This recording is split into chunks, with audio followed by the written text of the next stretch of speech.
this is the real Tom Rose, and this question is testing whether you can build functions out of charts when you're dealing with sines and cosines. So you need to know what a sine and cosine look like, and you're going to need to know how to translate and scale these as needed. So the first thing to know is what a sine and cosine look like in general, and they both look roughly like this. It's kind of a snaky thing along the horizontal axis, right? So this looks sine and cosine-ish, but what we need to do is figure out how big it is and how to scale it and whether it's sine or cosine. So one way that you can spot these is sine always starts on 0 and cosine starts on 1. Or sorry, sine starts at the origin, 0. Cosine starts, at its peak, I should say. The cosine by itself would have started at 1. So let's say that we know this is a cosine now because it starts at its peak at x equals 0. A cosine would start at 1, and a cosine would have a period of 2 pi. So a cosine would look like this, roughly.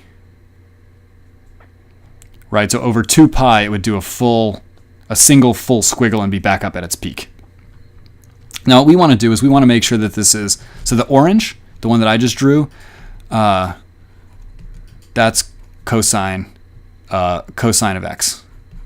Now what we want to make sure is, well, first of all, we want it to be 3 times as big because we want the peak to not be at 1, but to be at 3.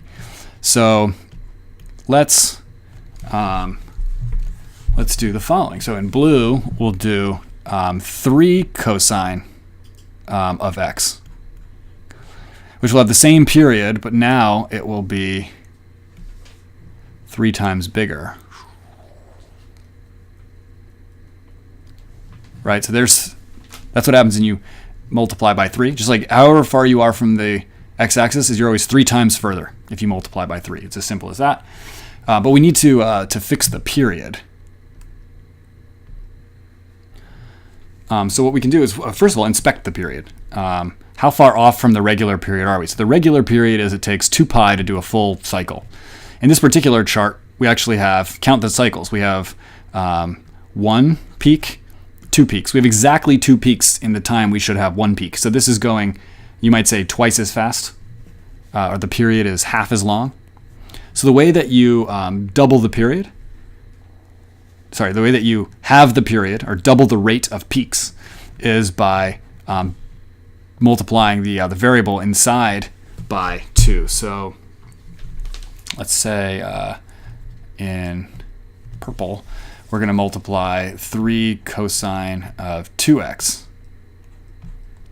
So now if this cosine hits its peak at 0 and 2 pi, when will this interior thing, when will this evaluate, just the inside part, when will that evaluate to 2 pi? Well, it'll evaluate to 2 pi when x is at pi. So when x is at pi, our function thinks we're at 2 pi. So it makes sense that you'd have a peak there, right? So by multiplying that x by 2, we've essentially made this thing go twice as fast. So now, if you do that, you can see that we're, boom, right on top of this thing, of the black line, which means we've hit it. So the answer is 3 cos 2x, which is the third answer choice.